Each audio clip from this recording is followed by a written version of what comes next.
जम्मू कश्मीर के नव निर्वाचित मुख्यमंत्री उमर अब्दुल्ला ने अपने बयान में कहा कि अगर बीजेपी ने पूर्व सीएम अटल बिहारी वाजपेयी का नजरिया अपनाया होगा तो जम्मू कश्मीर की ये हालत नहीं होती, जिसको ऊपर निशाना साधते हुए हरियाणा के कैबिनेट मंत्री अनिल विज ने कहा कि जनसंघ के संस्थापक श्यामा प्रसाद मुखर्जी से लेकर आज तक जम्मू कश्मीर को लेकर हमारी पार्टी की एक ही विचारधारा है। हम शुरू से एक देश में दो विधान दो निशान के खिलाफ थे। उमर अब्दुल्ला का कहना है कि अगर भाजपा अटल बिहारी वाजपेयी की नजरिया अपनाती तो आज जम्मू कश्मीर का ये हाल ना होता। हमारी पार्टी ने शुरू से कश्मीर के बारे में एक ही नजरिया रखा है। श्यामा प्रसाद मुखर्जी ने एक देश में दो निशान दो विधान नहीं रहेंगे कहते हुए अपना बलिदान दिया। वो जनसंघ के संस्थापक थे।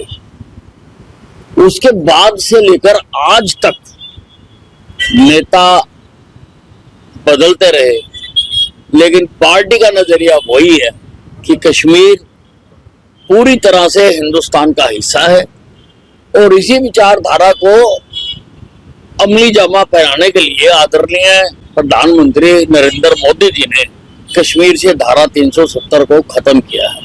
भारतीय जनता पार्टी अपनी विचारधारा से समझौता नहीं करती है। कांग्रेस के राष्ट्रीय अध्यक्ष मल्लिकार्जुन खड़गे ने हाल ही में कहा है कि मोदी जी की बातें घुमा फिराकर करने की आदत है, जिसको लेकर अनिल विज ने जवाबी हमला बोलते हुए कहा कि घुमा फिराकर बातें करना कांग्रेस के डीएनए में है। फिराकर बातें करने की आदत है। अब मल्लिकार्जुन खड़गे जी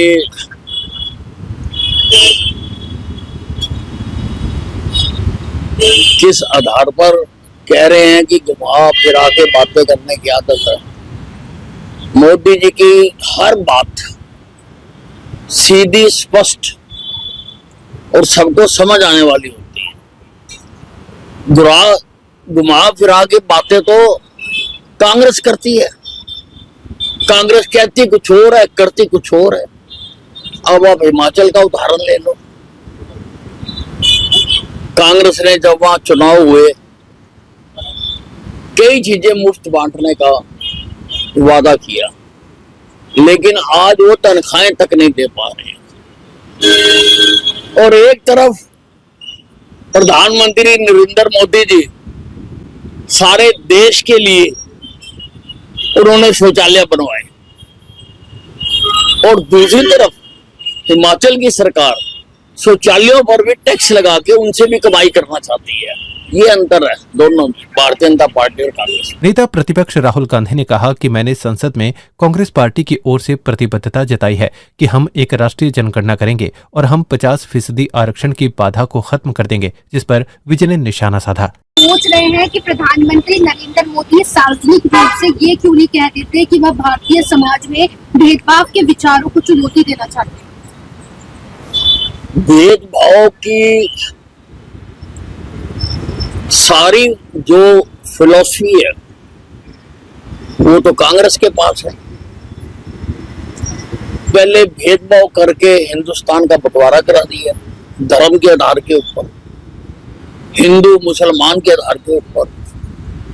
10 लाख लोग मरवा दिए इन्होंने भेदभाव की राजनीति पे।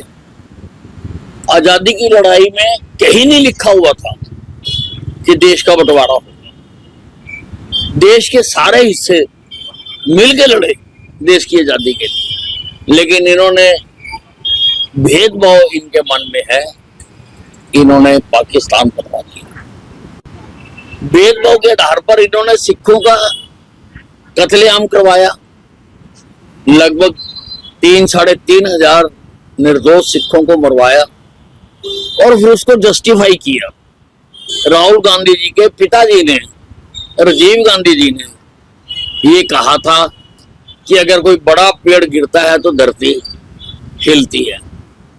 अब उससे भी इनकी संतुष्टि नहीं हुई है। अब ये जातिगत जनगणना के लिए कौन कह रहा है?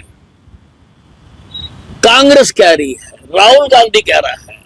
यानी आप समाज को और बांटना चाहते हो ताकि दुकानदार से दुकानदार लड़े, गली से गली लड़े, मोहल्ले से मोहल्ला लड़े, गांव से गांव लड़े। उनको बांटना चाहते हो आप भिन्न भिन्न जातियों में।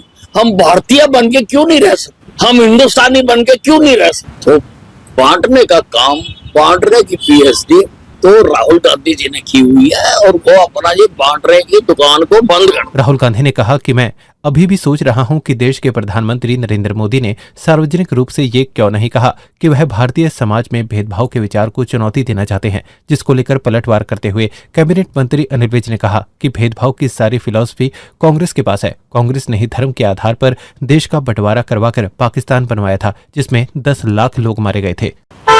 और राहुल गांधी जी का तो मैंने बता दिया कि ये तो पूरी तरह से देश में अब ये बातें कर रहे हैं। इन्होंने बाहर जाके बयान दिया कि हम आरक्षण को खत्म करेंगे, तो ये बहुत दुर्भाग्यपूर्ण बात है कि राहुल गांधी जी आरक्षण को, रिजर्वेशन को खत्म करना।